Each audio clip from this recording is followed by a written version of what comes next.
വയനാട്ടിൽ ജനവാസ മേഖലയിൽ ഇറങ്ങിയ കരടിയെ പിടികൂടാൻ ഇന്നും ശ്രമം തുടരും. തരുവണ കരിങ്ങാടിയിലെ നെൽപ്പാടത്തിനടുത്ത് ഇന്നലെ കരടി എത്തിയിരുന്നു. ഇവിടെ വനംവകുപ്പ് ജാഗ്രതാ നിർദ്ദേശം നൽകിയിട്ടുണ്ട്. ഞായറാഴ്ച പുലർച്ചെയാണ് പയ്യമ്പള്ളി മേഖലയിൽ കരടി ഇറങ്ങിയത്. പ്രദേശത്തെ CCTVയിൽ കരടിയുടെ ദൃശ്യങ്ങളും പതിഞ്ഞിരുന്നു.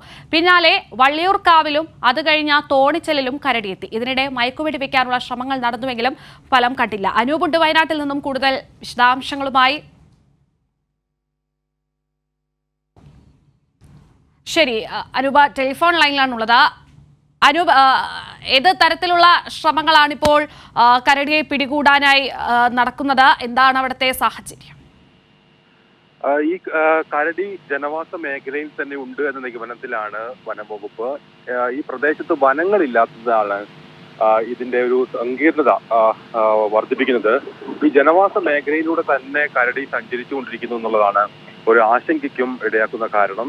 ഈ ജനവാസ മേഖലയിലൂടെ ഏതാണ്ട് 30 കിലോമീറ്ററിലധികം ഇപ്പോൾ ഈ കരടി സഞ്ചരിച്ചു. അത് ഇപ്പോഴും തുടരുകയാണ്. ഇനി അടുത്ത വനമേഖലയെല്ലാം ഉള്ളത് ബാണാസുര അല്ലെങ്കിൽ അത്തരം വനമേഖലകളിലേക്കാണ് ഒരുപക്ഷെ കരടി പോവുകയാണെങ്കിൽ നീങ്ങേണ്ടത്. പക്ഷേ ആ ഒരു സാഹചര്യം ഏതായാലും ഇപ്പോൾ ഇവിടെയില്ല.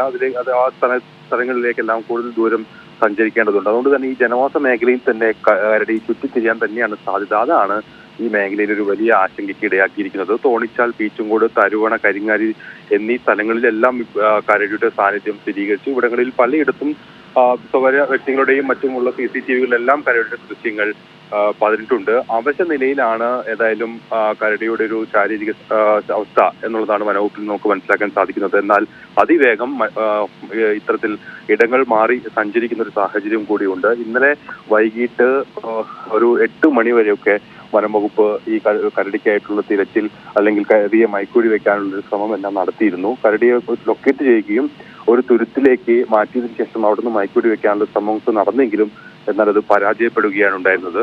ഏതായാലും ഈ പ്രദേശത്ത് വനമേഖലകളൊന്നും ഇല്ലാത്തൊരു സാഹചര്യം, അതോടൊപ്പം തന്നെ ഇത്തരത്തിൽ ജനവാസ മേഖലകളിൽ ചെറിയ കുറ്റിക്കാടുകളെല്ലാം മറ്റും കേന്ദ്രീകരിച്ച് അത് അതിവേഗം നീങ്ങുന്നതെല്ലാമാണ് വനവകുപ്പിനെ കുഴപ്പത്തിലാക്കുന്നത്. ഏതായാലും ഇന്നും ഈ ശ്രമം തുടരും. ഏതായാലും വനംവകുപ്പിന് ഉദ്യോഗസ്ഥരെല്ലാം ഈ സ്ഥലത്തുണ്ട്. നോർത്ത് വയനാട് DF ഉൾപ്പെടെയുള്ള വനവകുപ്പ് ഉദ്യോഗസ്ഥരെല്ലാം ഈ സ്ഥലത്ത് കേന്ദ്രീകരിച്ചിരിക്കുകയാണ്. ഈ ജനവാസ മേഖലയിൽ ജാഗ്രതാ നിർദ്ദേശമെല്ലാം നൽകിയിട്ടുണ്ട്. എത്രയും പെട്ടെന്ന് തന്നെ ഇന്ന് ഈ കരടിയെ ലൊക്കേറ്റ് ചെയ്യുകയും ജനവാസ മേഖലയിൽ നിന്ന് മയക്കുവെടി വെച്ച് പിടികൂടുകയും ചെയ്യുക എന്നുള്ളൊരു വലിയ ദൗത്യമാണ് വനവകുപ്പിന് മുന്നിലുള്ളത്. ശരി, അനൂപാണ് ആ വിവരങ്ങൾ.